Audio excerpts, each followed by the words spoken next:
Hello everyone. இன்னைக்கு லெசனில் நம்ம என்ன பார்க்க போகிறோம் அப்படின்னா, நிறைய பேருக்கு இங்கிலீஷ் பேசணும் அப்படின்னா இங்கிலீஷ் பேசும்போது பாதியில் எனக்கு வந்து சில வார்த்தைகள் வரமாட்டேங்குது அப்படின்னு சொல்லுவாங்க. இங்கிலீஷ் பேசுகிறதுனாலே பயமாக இருக்குது அப்படின்னு சொல்லுவாங்க. நான் நினைக்கிறத என்னால் சொல்ல முடியல, தமிழில் நான் நினைக்கிறேன் ஆனால் அதை இங்கிலீஷில் சொல்ல முடியல அப்படின்னு சொல்லுவாங்க. இந்த மாதிரி தான் இங்கிலீஷ் பேச ஆரம்பிக்கும் போது நிறைய கஷ்டங்கள் இருக்கும். ஸோ இந்த மாதிரியான இங்கிலீஷ் பேசும்போது வர்ற கஷ்டங்களை எப்படி நம்ம வந்து எக்ஸ்பிரஸ் பண்ணலாம் அப்படின்னு சொல்லிட்டு இன்னைக்கு பார்க்கலாம்.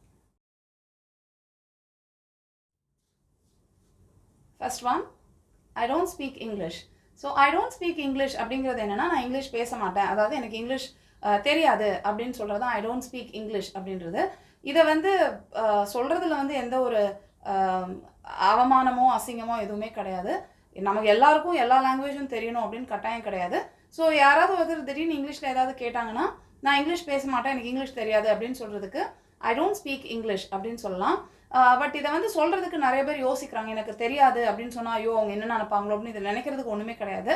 ஏன்னா ரீசெண்ட் டைம்ஸில் வந்து நம்ம வந்து ஒரு ட்ரெண்டிங்காக போயிட்டு இருந்தது ஒரு ஹேஷ்டேக், ஹிந்தி தெரியாது போடா அப்படின்னு சொல்லிட்டு. அதை வந்து எவ்வளோ கேஷுவலாக எவ்வளோ ஜாலியாக வந்து ஒரு லாங்குவேஜ் தெரியாது அப்படிங்கிறத வந்து எக்ஸ்பிரஸ் பண்ணுறாங்க அப்படின்னு தான் இருக்குது.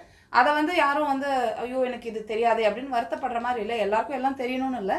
ஸோ தெரியாது அப்படின்னா ஐ டோன்ட் ஸ்பீக் இங்கிலீஷ் அப்படின்னு சொல்லிட்டு ரொம்ப கேஷுவலாக நம்ம சொல்லிக்கலாம். Next one, I am not good at English. So I am not good at English அப்படின்னா அவ்வளவா எனக்கு இங்கிலீஷ் தெரியாது, ஓரளவுக்கு தான் தெரியும் அப்படின்னு சொல்லுவோமா.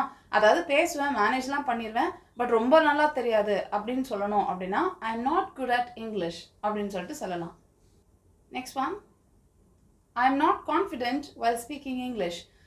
இது என்ன அப்படின்னா, சில பேருக்கு இங்கிலீஷ் பேசும்போது ஒரு மாதிரி ஒரு பதட்டமாக இருக்கும். ஐயோ சரியாக பேசுகிறோமா இல்லையா, நான் பேசுகிறது சரிதானா இல்லையா அப்படின்னு அவங்க வந்து அவங்களுக்குள்ளேயே ஒரு கொஸ்டின் கேட்டுகிட்டே பேசுவாங்க. நான் சரியாக பேசுகிறேன்னா ஏன்னா அவங்களுக்கு நம்பிக்கை இல்லை அவங்க பேசுகிறதுக்கு சரிதான் அப்படின்னு சொல்லிட்டு. ஸோ அந்த மாதிரி ஒரு ஃபீலிங் இருக்குது அப்படின்னு சொன்னால் அதுக்கு வந்து I am not confident while speaking English அப்படின்னு சொல்லிட்டு சொல்லலாம்.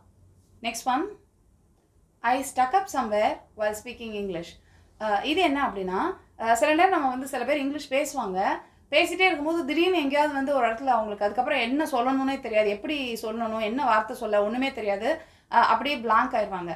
அந்த மாதிரி உங்களுக்கு வந்து எக்ஸ்பீரியன்ஸ் இருக்குது அப்படின்னா அதை சொல்கிறதுக்கு I stuck up somewhere while speaking English அப்படின்னு சொல்லலாம். ஏதாவது பேசிகிட்டு இருக்கும்போது ஏதோ ஒரு இடத்துல போயிட்டு நான் அப்படியே பிளாங்க் ஆயிடுவேன், அடுத்து என்ன சொல்லணும் என்ன பேசணுன்னே தெரியாது அப்படின்னு சொல்கிறதுக்கு I stuck up somewhere while speaking English அப்படின்னு சொல்லலாம்.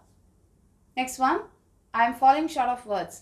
So I am falling short of words அப்படின்னா சில நேரம் நம்ம இங்கிலீஷில் பேசிகிட்டே இருக்கும்போது திடீர்னு ஒரு விஷயம் நம்ம சொல்லணும்னு நினைப்போம், அதுக்கு தமிழில் நமக்கு வார்த்தை தெரியும், ஆனால் அதை வந்து இங்கிலீஷில் என்ன சொல்லணும் அப்படின்னு தெரியாது, இங்கிலீஷில் அதுக்கு பர்டிகுலராக என்ன வார்த்தை அப்படிங்கிறது தெரியாது. அந்த மாதிரி ஒரு சுச்சுவேஷன் நம்ம எல்லாருக்குமே இருந்திருக்கும். கொஞ்சம் பேச பழகும்போது ஏதாவது ஒன்று சொல்லும்போது திடீர்னு அதோட நல்லா தெரிஞ்ச வார்த்தையாக கூட இருக்கும், ஆனால் சம்டைம்ஸ் அதை வந்து என்னன்னு நமக்கு ஞாபகத்துக்கே வராது, தமிழில் தான் ஞாபகம் வரும், இங்கிலீஷில் தெரியாது. அந்த மாதிரி கண்டிஷனில் நம்ம என்ன சொல்லலாம் அப்படின்னா I am falling short of words, எனக்கு சொல்கிறதுக்கு வார்த்தையே இல்லை அப்படின்னு சொல்லலாம். இதை ரெண்டு விதமாகவும் சொல்லலாம். ஒன்று வந்து நிஜமாவே நமக்கு வந்து அந்த இடத்துல நமக்கு சொல்ல தெரியல, அந்த வார்த்தை என்ன நமக்கு தெரியல அப்படின்னா I am falling short of words அப்படின்னு சொல்லலாம். இல்லை அப்படின்னா யாராவது ஒருத்தர் ரொம்ப சூப்பராக ஒரு விஷயம் பண்ணுறாங்க அப்படின்னா அவங்கள வந்து அப்ரிஷியேட் பண்ணுறதுக்கு வார்த்தையே இல்லை அப்படின்னு சொல்லுவோம்ல, அந்த மாதிரி டைமில் கூட சில நேரம் வந்து I am falling short of words, எனக்கு இதை சொல்கிறதுக்கு வார்த்தை இல்லை, விவரிக்க வார்த்தை இல்லை அப்படின்னு சொல்கிறதுக்கும் இந்த மாதிரி சொல்லிக்கலாம். Next one, I couldn't express my self. இது வந்து எல்லாருக்குமே இருக்கிற ஒரு பிரச்சனை. நம்ம நினைக்கிறது எல்லாத்தையும் நம்மளால் வந்து சொல்ல முடியல இங்கிலீஷில் அப்படின்னு நினைப்போம். ஏன்னா தமிழில் நிறைய தோணும், இப்படிலாம் சொல்லணும் அப்படின்னு தோணும், ஏதாவது கோவம் வந்தால் இப்படியெல்லாம் திட்டணும் அப்படின்னு தோணும். ஆனால் அதே இதை வந்து நம்ம இங்கிலீஷில் சொல்லணும்னு நினைக்கும் போது அவ்வளோ விஷயங்கள் சொல்ல முடியாது.